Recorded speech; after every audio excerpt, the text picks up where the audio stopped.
감사합니다. 할렐루야. 네. 우리 지난주 말씀과 주제를 한번 묻고 또 해석하면서 다 오늘 말씀 보도록 하겠습니다. 지난주의 말씀이 뭐였죠? 내 믿음이 너를 구원하였느니라. 마가복음 10장 52절의 말씀을 우리가 암송하자라고 했습니다. 암송해 보겠습니다. 예수께서 이르시되 가라, 내 믿음이 너를 구원하였느니라 하시니 그가 곧 보게 되어 예수를 길에서 따르니라. 아멘. 네, 내 믿음이 너를 구원하였느니라. 구원받을 만한 믿음을 여러분들이나 저나 가지고 있느냐? 네, 세 사람의 비유, 또 하나는 장래 행렬을 그렇게 해서 여러분과 함께 말씀을 나눴습니다. 맹인 바디메오가 예수님이 지나가신다는 말씀을 듣고 다윗의 자손 예수여 나를 불쌍히 여기소서라는 그 외침으로 주님이 가는 걸음을 멈추게 합니다. 그리고는 주님 앞에 달려가는 그 믿음, 주께서 오라 하심으로 말미암아 모든 걸 내팽개치고 오로지 주를 향해 달려가는 그의 모습을 보고 주님께서 긍휼히 여기시고 네가 무엇을 원하느냐 했을 때 내가 보기를 원합니다 그랬을 때 보게 되는 그 역사. 혈루증 여인은 또 주님 앞에 가까이 가서 아무도 모르게 주의 권능의 이름에 의지하여 내 병을 의탁하나이다 라는 믿음으로 손을 댑니다. 예수님의 겉옷자락에 손을 대면서 순식간에 권능이 나가는 것을 아시고는 주님께서 깜짝 놀라 누가 내 권능을 나도 모르게 끌어냈는가라는 그 믿음을 보시고 싶어서 누가 내게 손을 댔느냐라고 찾는 주님의 모습. 걸음을 멈추게 한 이 여인의 믿음은 하나님께서도 인정하시고 따라 내 믿음이 너를 구원하였느니라 이렇게 말씀합니다. 우리가 주님의 말씀을 듣고 살아갑니다.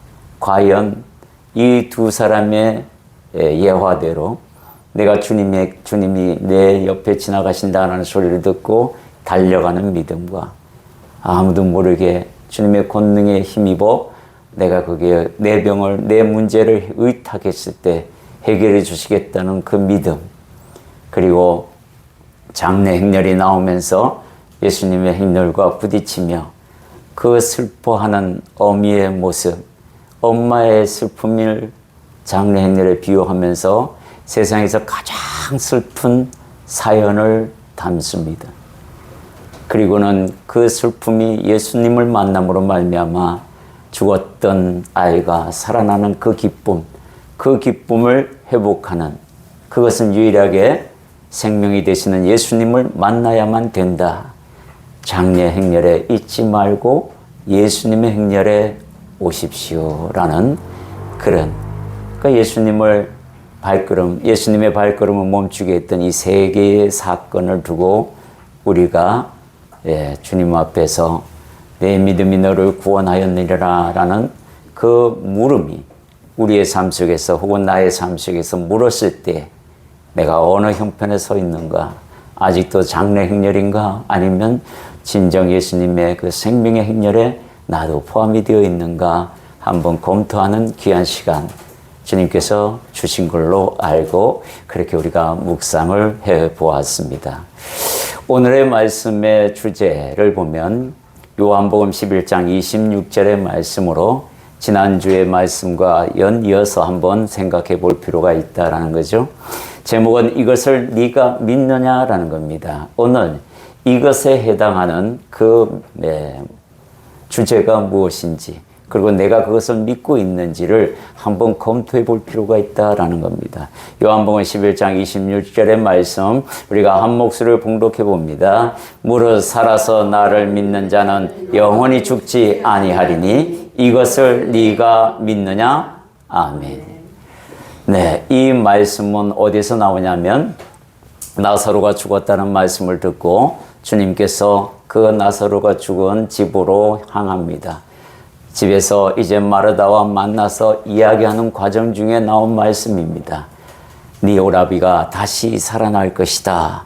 그때 마르다가 그 말을 듣고 예 주님, 마지막 부활 때는 다시 살 줄 믿습니다. 그랬을 때 주님이 뭐라고 말씀하시냐면 나는 부활이요 생명이니 나를 믿는 자는 죽어도 살겠고 무릇 살아서 나를 믿는 자는 영원히 죽지 아니하리니 이것을 네가 믿느냐? 라고 되묻습니다. 그때 마르다가 뭐라고 얘기합니까? 주는 그리스도시요 세상에 오신 하나님의 아들이심을 내가 믿나이다. 이런 답으로 이루어져 있습니다. 이것을 네가 믿느냐? 나를 믿음으로 말미암아 죽은 자도 살고 살아서 믿는 자는 영원히 죽지 아니하리라라는 이 영생에 관하여 네가 믿고 있느냐라고 이야기하고 있는 겁니다. 첫 번째 보면 나를 믿는 것이 영생임을 믿느냐라고 되묻는 이 물음의 말씀. 영생이 왜 예수님께만 있는가라는 질문이 나올 수가 있습니다. 많은 종교, 즉 종교다원주의를 주장하는 사람들은 이 질문에 대하여 우리에게 되묻습니다. 영생이 왜 예수께만 있는 겁니까? 구원이 왜 예수님께만 있는 겁니까? 라고 되묻는 거예요. 마태복음 9장 6절에 보면 그러나 인자가 세상의 죄를 사하는 권능이 있는 줄을 너희로 알게 하려 하노라 하시고 중풍병자에게 말씀하시되 일어나 내 침상을 가지고 집으로 가라 하시니, 여기 보면 예수님께만 죄 사하는 권능이 있다라고 성경은 말하고 있습니다. 여러분들 어떤 종교 즉 지도자 중에서 죄를 사하는 권능을 주신 사람이 있나요? 주님께서 하나님께서 부여한 사람은 아무도 없습니다. 모세에게도 부처에게도 모하메드에게도 죄를 사하는 권능은 주지 않으셨어요. 그 어떤 종교의 리더에게 죄 사하는 권능을 주신 적은 없습니다. 오직 예수께만 죄를 사하는 권능을 주셨고, 그러므로 말미암아 그 죄 사하는 능력이 있기 때문에 우리가 하나님 앞에 거룩함을 입을 수 있는 겁니다. 하나님은 거룩하시기 때문에 우리가 그 거룩함에 서 있을 수 있는 자격은 내가 거룩해야 한다는 거예요. 거룩해지려면 어떻게 해야 됩니까? 죄 사함을 받아야 되는 겁니다. 그 죄 사함을 네가 진짜 믿느냐? 주님은 당신께서 죄를 사하는 능력이 있었음을 분명하게 우리에게 나타내십니다. 그게 요한복음 21장 14절의 말씀입니다. 우리가 함께 봉독합니다. 이것은 예수께서 죽은 자 가운데서 살아나신 후에 세 번째로 제자들에게 나타나신 것이라. 세 번째나 벌써 주님이 부활하셔서 사망 권세 이기고 부활하신 거, 이게 죄 사하는 능력이 있음을 입증하는 거예요. 부처가 죽었다가 살아난 적이 있습니까? 그런 기록이 있나요? 모세가 죽었다가 살아났다는 기억이 있나요? 기록이 있어요? 모하메드가 그런 능력이 있었나요? 아무도 없습니다. 예수 외에는 아무도 없는 거예요. 그런데 왜 엉뚱한 것에 믿고 영생이 있다고 구원이 있다고 그렇게 주장하는 거예요? 근거도 없이. 이게 참 안타까운 일 아니고 무엇이겠어요? 죄를 사하시는 능력은 오직 예수에게 주셨고, 그것으로 말미암아 입증함으로 말미암아 죽은 자 가운데서 첫 열매가 되셔서 그 소망이 너에게 있다. 예수를 의지하는 자에게는 이 소망이 함께 한다라고 분명히 우리에게 이야기하고 있습니다. 죄를 사하시는 그 권능 내게 있다라고 주님이 분명히 우리에게 말씀하고 있어요. 당신이 죄를 사하는 권능, 그래서 나를 의지하고 내 이름에 의지하는 자에게 내가 그와 같은 은혜를 베풀이라. 부활하셔서 분명히 이야기하셨어요. 세 번째로 제자들에게 나타났다. 이거는 어디냐면 갈릴리 바다 호숫가에서 만나신 예수님을 이야기합니다. 제자들이 7명의 제자들이 모여서 야 우리 고기 잡으러 가자 하고 갈릴리 바다로 고기 잡으러 갑니다. 고기를 열심히 잡는데 많이 잡았어요? 못 잡았어요? 아무것도 못 잡고 밤새 수고하고 자신들의 노하우, 저기 가면 물고기가 있을 거야. 이 시간대쯤이면 저쪽이야. 온 사방팔방 바다를 헤매고 돌아다녔네. 한마디로 잡지 못합니다. 주님이 바닷가에서 뭐라고 얘기합니까? 깊은 데로 가서 오른쪽에 그물을 던지라. 그래서 그물을 던지게 되는 일이 벌어지는 거예요. 그래서 그 잡은 물고기가 153마리나 되었다고 부활하시고 난 뒤에 그 증거를 성경에 기록하고 있습니다. 죽은 자 가운데서 살아나신 예수. 오로지 그분에게 죄사함이 있었다라고 분명하게 증언하고 있는 겁니다. 그래서 주님께서 우리에게 말씀하는 거예요. 내게 죄사함의 권능이 있노라. 부활하신 것을 보고 증언하시는 그 모습을 우리가 믿어야 한다는 거예요. 영생은 예수에게만 있고 유일하신 하나님에게만 있다라고 증거하는 이유가 바로 여기에 있습니다. 여러분들이 누군가가 물으면 왜 유일하신 하나님이고 왜 예수만 말하고 있습니까? 라고 얘기하면 이렇게 말씀하시면 됩니다. 오늘 주님의 이 대언으로 말씀하는 이거. 예수에게만 죄를 사하는 권능을 하나님께서 주셨고 그 증거로 사망 권세 이기고 부활하신 첫 열매로 우리에게 소망을 주신 그분을 안 믿으면 누구를 믿습니까? 부처도 그러지 못했고 모하메드도 그러지 못했으며 모세도 그러지 못했는데 오직 예수 한 분만인데 그럼 누굴 믿고 영생을 가질 수 있답니까? 여러분들이 이렇게 말할 수 있어야 하는 겁니다. 그것이 중요하다라고 우리에게 분명히 말씀하고 계십니다.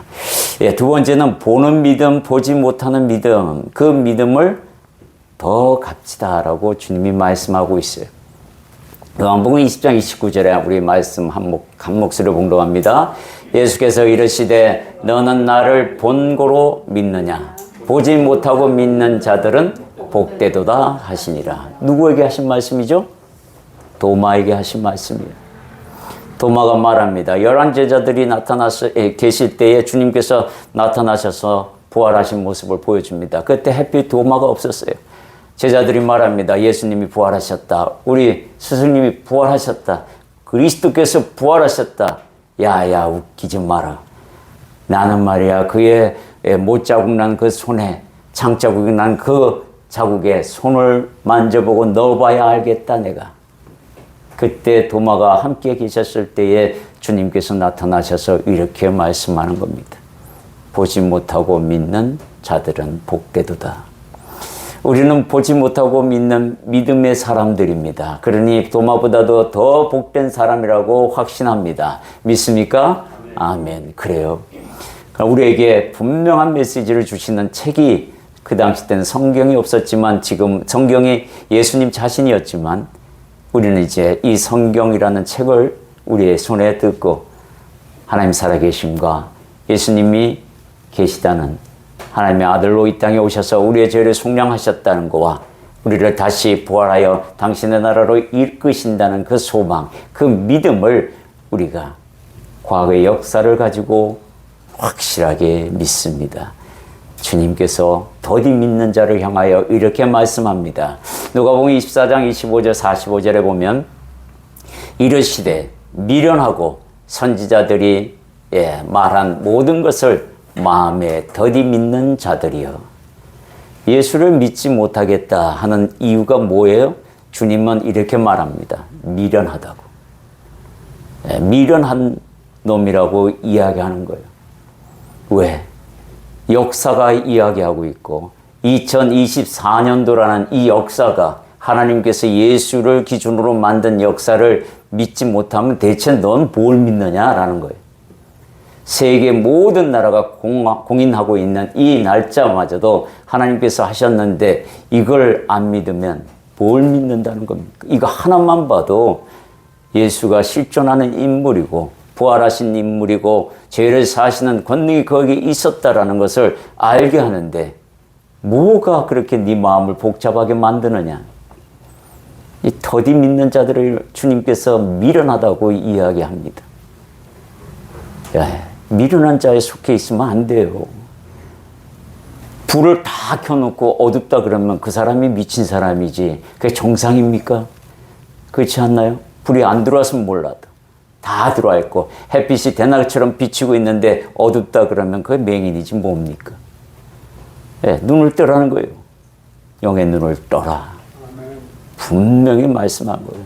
그 미라는 곳에서 나오라고, 제발 나오라고 말씀하고 있는 겁니다. 주님께서 이에 그들의 마음을 열어 성경을 깨닫게 하시고, 이 말씀 어디에 나오냐면 엠마오 두 제자, 여리고를 향하여 걸어가는 엠마오 두 제자를 향하여 이야기합니다. 둘이 걸어가는데 주님이 옆에 만납니다.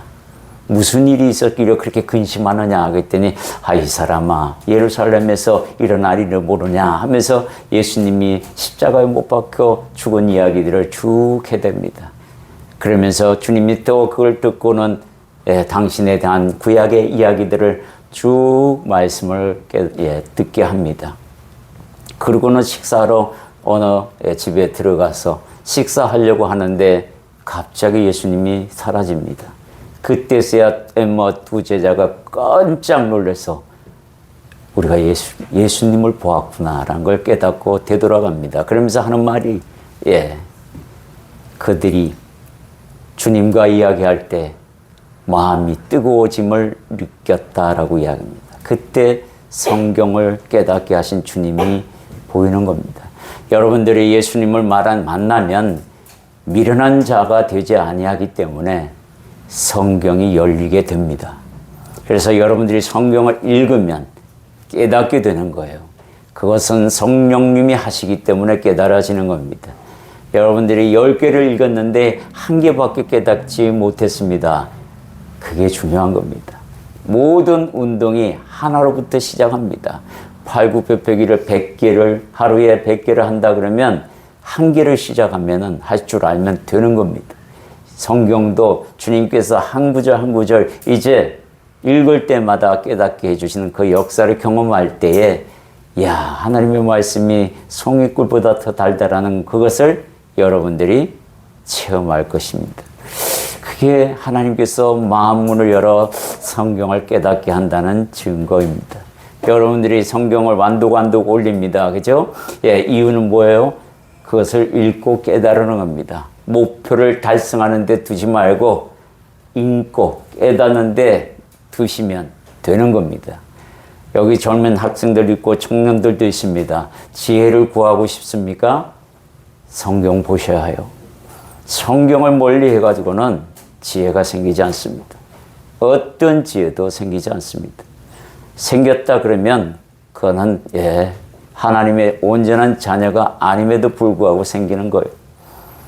지혜는 성경을 보면서 생기는 거고 그 성경을 봄으로 말미암아 인생의 넓은 부분들이 들어오게 되므로 내가 가야 할 방향을 세워나갈 수 있는 그런 지혜까지 다 주님이 주신다는 거예요. 왜요? 등불이 되기 때문에 그렇습니다. 여러분들이 그렇게 기억하셔야 됩니다. 세 번째는 내가 너희의 모든 것을 알고 있다는 사실을 믿느냐, 이것을 네가 믿느냐라는 겁니다. 여러분들 삶 전체를 다 알고 있다는 것을 진정 믿습니까? 아멘. 요한복음 1장 50절에 보면 예수께서 대답하여 이르시되 내가 너를 무화과 나무 아래에서 보았다 하므로 믿느냐, 이보다 더 큰 일을 보리라. 이 누구예요? 나다나엘, 바돌로메라는 이 제자를 만났을 때의 이야기입니다. 나다나엘이 빌립을 통해서, 친구 빌립을 통해서 내가 메시아를 만났는데 한번 가서 보자. 그 사람이 어떤 사람인데 갈릴리 나사렛에서 오신 분이야. 성경을 봐라. 갈릴리에서 무슨 선지자가 난다고 그렇게 기록되어 있디. 거짓말이야 그거. 가짜야. 안 가려고 합니다. 친구가 하도 절친이다 보니 가서 한 번만 봐봐. 들어보라니까. 그래서 어떻게 합니까? 갑니다. 친구의 강권으로 갑니다.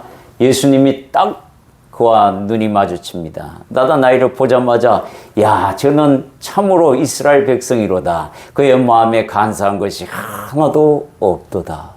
그의 마음을 꿰뚫어 본다는 것을 보여주십니다. 나다나엘이 그 말을 듣고 저를 아세요? 라고 묻습니다. 그때 주님이 이렇게 대답하시는 겁니다. 내가 너를 무화과 나무 밑에서 보았노라. 그때 무릎을 꿇으면서 뭐라고 대답합니까? 주는 하나님의 아들이시고 이스라엘의 임금이로소이다. 메시아가 분명하구나라는 것을 깨닫게 됩니다. 하나님께서 자기가 나다나엘이 하나님과 단둘이 대화하는 그 장소, 무화과 나무 밑에서 주님께 기도하고 하나님께 기도하며 시간을 정해서 그 아래서 늘 하나님과 대화했던 그곳, 하나님이 아니면 알 수 없는 그 장소. 그런데 이분이 말씀하고 있다는 거예요. 세상에 이분이 그리스도가 아니면 어떻게 알 수 있단 말인가? 이분이 하나님이 아니면 어떻게 그 비밀의 장소를 안단 말인가? 하나님이 틀림없다. 이스라엘의 임금은 하나님이십니다. 하나님의 아들로 오신 예수. 그는 그렇게 인정합니다. 여러분들 주님이 말씀을 안 해서 그렇지 여러분들 기도할 때에 눈물을 흘리게 하시거나 마음을 감동케 하시거나 아니면 마음에 평안을 주시거나 그 어떤 형태로 여러분들이 응답을 받는다면 이 나다나엘과 같이 하나님께서 내 모든 것을 보시고 계시는구나, 이미 보셨구나 라는 사실을 믿으라는 겁니다. 이것을 네가 믿느냐? 아멘. 예, 아멘. 제가 믿습니다 라고 고백하는 저와 여러분 되기를 소망합니다. 네 번째는 능히 모든 일을 할 줄을 믿느냐라는 거예요. 예, 우리 마태복음 9장 28절 29절의 말씀 한 목소리로 봉독합니다. 예수께서 집에 들어가실 매 맹인들이 그에게 나오거늘 예수께서 이르시되 내가 능히 이 일을 할 줄을 믿느냐? 대답하되 주여 그러하오이다 하니 이에 예수께서 그들의 눈을 만지시며 이르시되 너희 믿음대로 되라 하시니 두 맹인이 나왔어요. 나와가지고 저희가 눈 뜨기를 원합니다. 고치기를 원합니다. 야, 내가 이 일을 할 줄 너희가 믿니? 아유, 믿으니까 찾아왔지요. 주님, 눈 뜨게 해주세요. 그래가지고 그들의 눈을 만지심으로 눈이 떠집니다. 이때 눈이 안 떠졌으면 어떻게 돼요? 안 뜬 사람은 믿음이 없었다는 얘기겠죠. 그런데 두 사람 다 뜹니다. 믿음. 네가 어떤 믿음을 가지고 있느냐? 라면 그 믿음 가지고 구원받는다라고 분명히 다시 한번 우리에게 메시지를 줍니다. 믿음이 없이는 아무것도 할 수 없습니다. 그래서 주님께서 그 믿음 가지고 내 이름을 찾으라 라는 겁니다. 그러면 무엇이든지 구하는 대로 내가 행하리라. 그 말씀이 요한복음 14장 14절에 나와 있어요. 내 이름으로 무엇이든지 내게 구하면 내가 행하리라. 하나님이 거짓말 하시겠습니까? 이 믿음 가지고 이 맹인들이 주님을 찾았던 그 믿음 가지고 서라는 겁니다. 내 이름 불러. 그럼 내가 이루리라.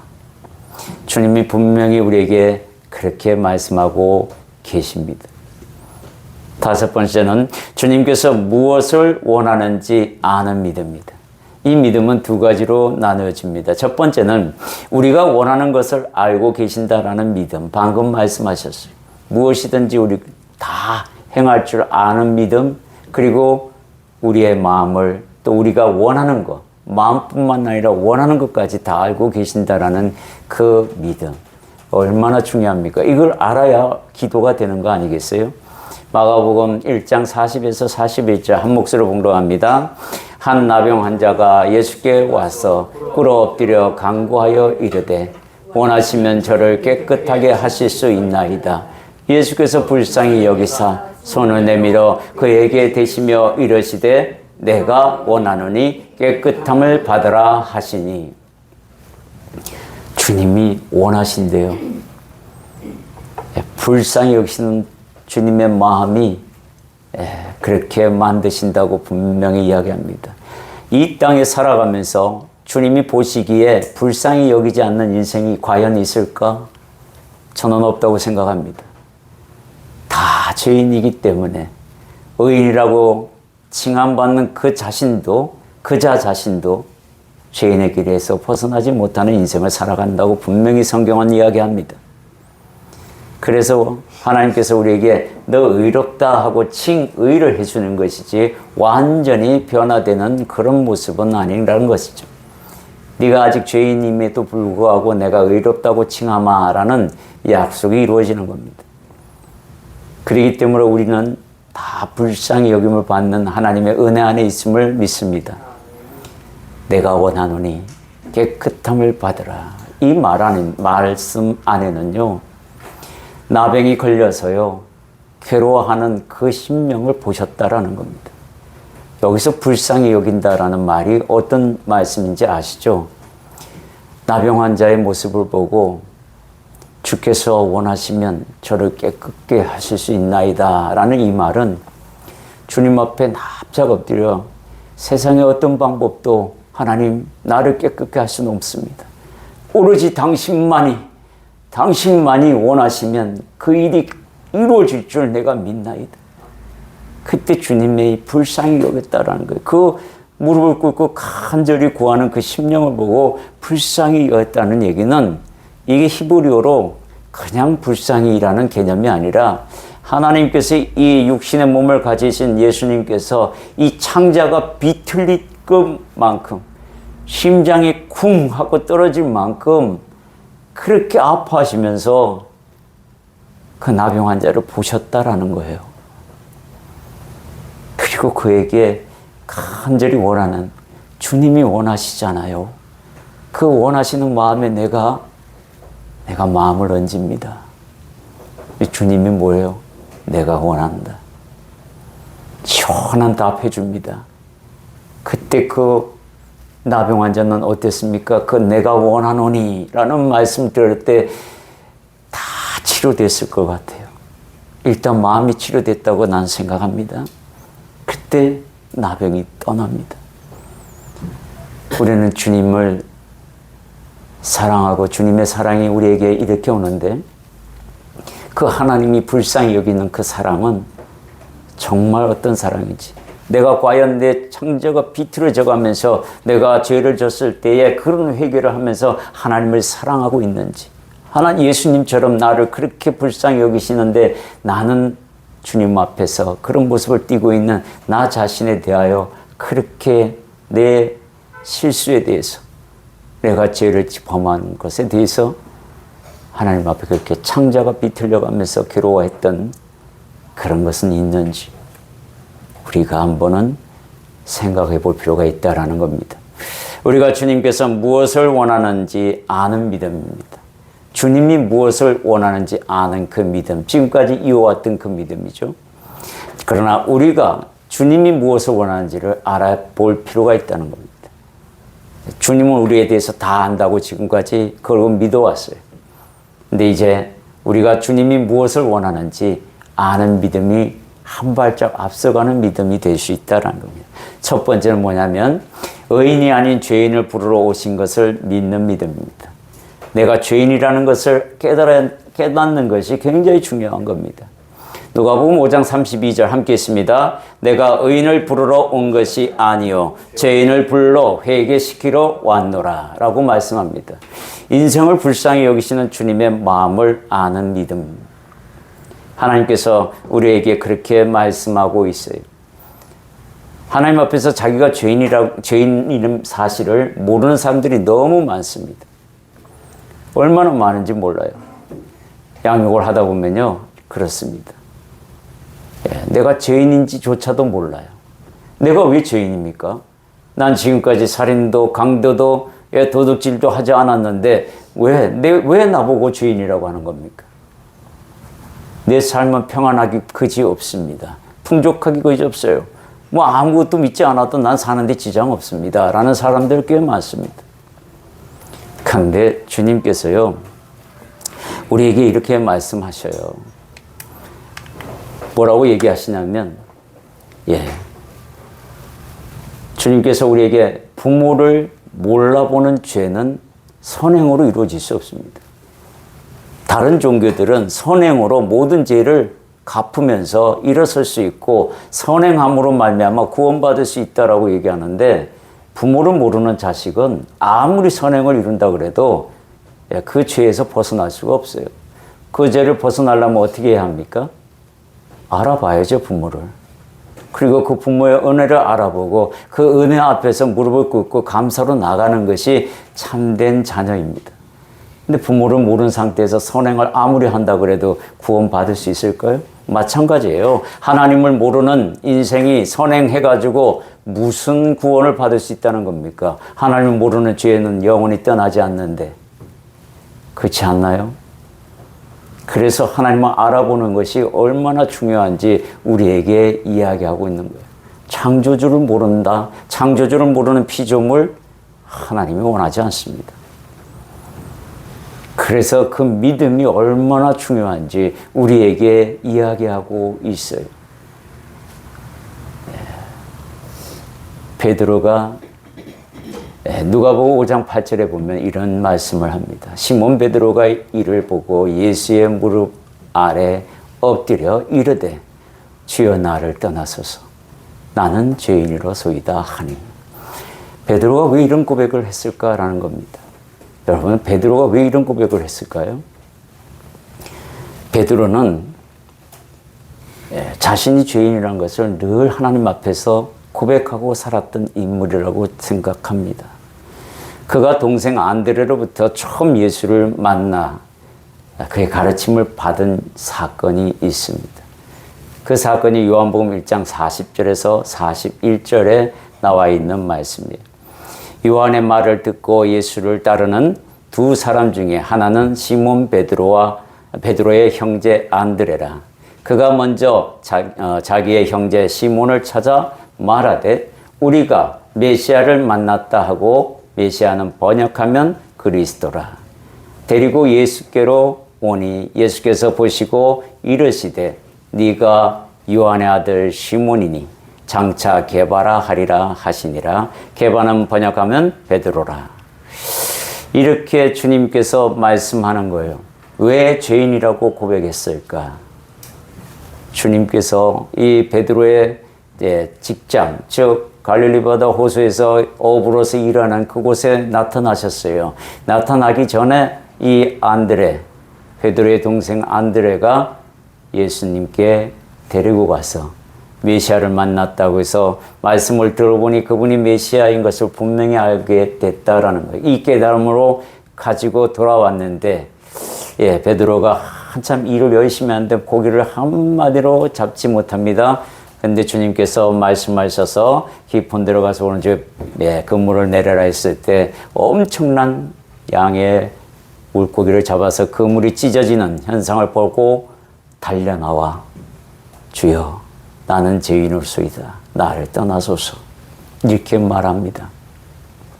이 죄에 대한 고백을 가지고 있다는 것은요, 굉장히 중요한 거예요. 죄인, 나 죄인 맞아요. 하나님 앞에 나 죄인 맞습니다, 하나님. 그것을 아는 것이 굉장히 중요한 거라는 것을 여러분들이 기억하셔야 돼요. 죄인 아닙니다. 물론 살인하지 않았고 간음하지 않았고 도둑질하지 않고 강도짓도 안 했고 하나님 잘 믿고 있고 그러면 죄인 아닙니다 라고 생각할 수 있습니다.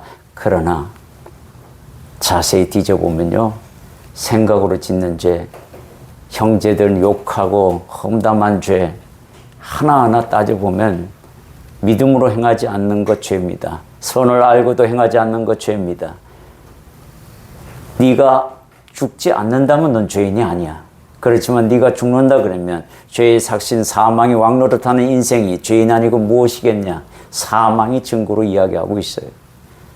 죄인이라는 사실을 모르니 이 베드로처럼 회개하지도 아니하고, 죄인이라는 걸 알아야 회개할 거 아닙니까?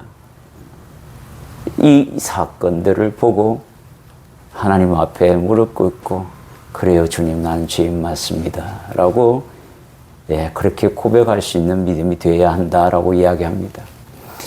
복음을 위하여 오신 것을 아는 믿음입니다. 주님의 일, 곧 나의 일로 전환하는 것이 굉장히 중요합니다.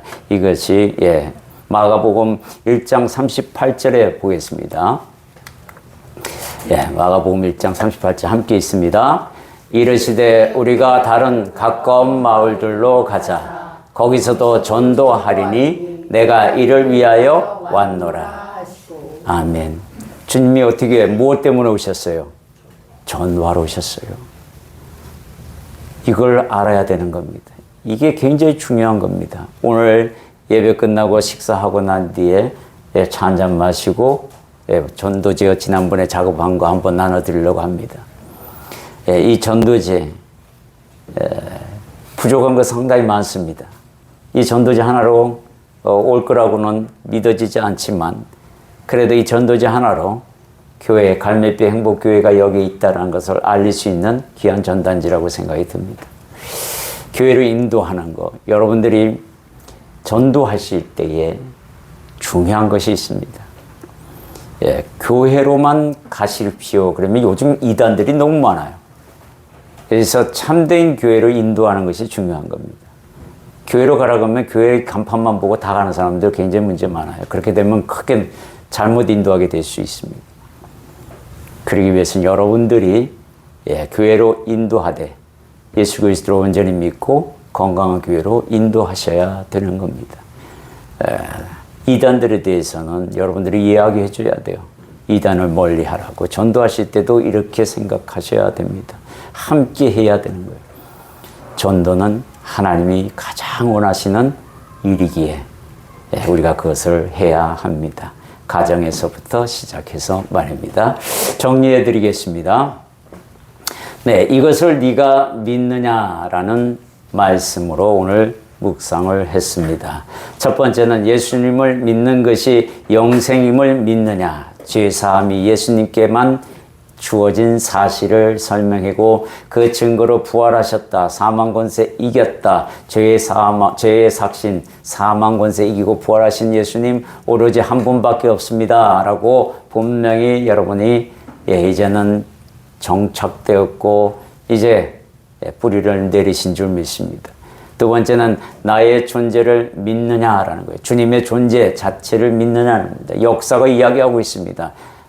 보고 믿는 믿음보다도 보지 못하고 믿는 믿음이 더 값지다라고 주님은 우리에게 분명히 이야기하고 계십니다. 세 번째는 내가 너희의 모든 것을 알고 있다는 사실을 믿느냐, 이것을 믿느냐라는 거예요. 나다나엘의 고백을 가지고 우리가 또 한 말씀을 들었습니다.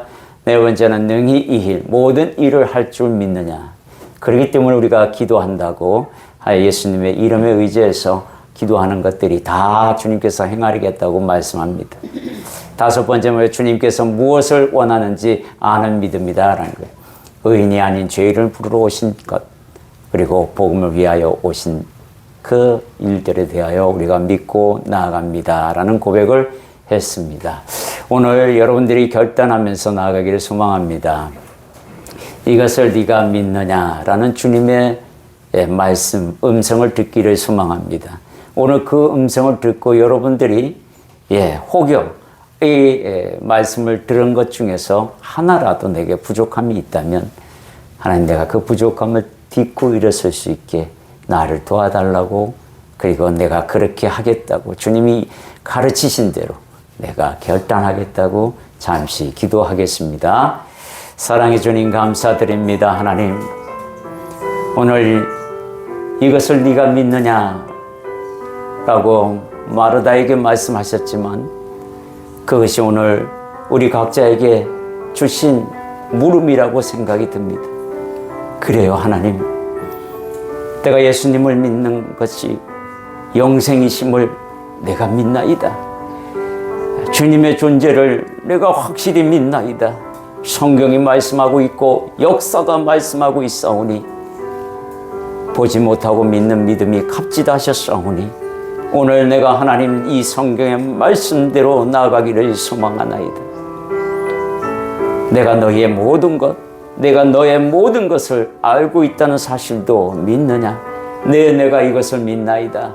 주께서 나다나엘을 통하여 그 일화를 이야기하셨으니 나 또한 그리 될 줄 믿습니다. 그리 하실 줄 믿습니다. 모든 일 하실 줄 믿습니다. 주님께서 무엇을 원하는지 아는 믿음이 되기를 소망합니다. 알므로 말미암아 하나님, 내가 결단하고 내 의지적으로 나아가려고 할 때에 성령께서 힘써 도와주옵소서. 예수님 이름으로 기도드립니다. 아멘. 사랑의 주님, 감사드립니다. 오늘도 하나님의 은혜 안에서 하나님, 이것을 네가 믿느냐라는 그 질문에 예 주님, 내가 믿겠습니다. 아니요, 내가 진실로 믿나이다. 주여, 나의 믿음을 더욱더 크게 성장시켜 주셔서 오직 예수만이 구원이 있고 오직 예수님만이 나의 삶을 살피시며 내 부족함을 채워주시며 내 아픈 것을 만져주시고 또한 고쳐주실 줄 믿나이다. 주님, 주께서 무엇을 원하는지 제가 또한 알기를 원합니다. 그리하여 하나님 마음에 합한 자로서 이 땅에서 살아가기를 소망하오니 이 결단에 기름 부어 주옵소서. 예수님 이름으로 기도드립니다. 아멘.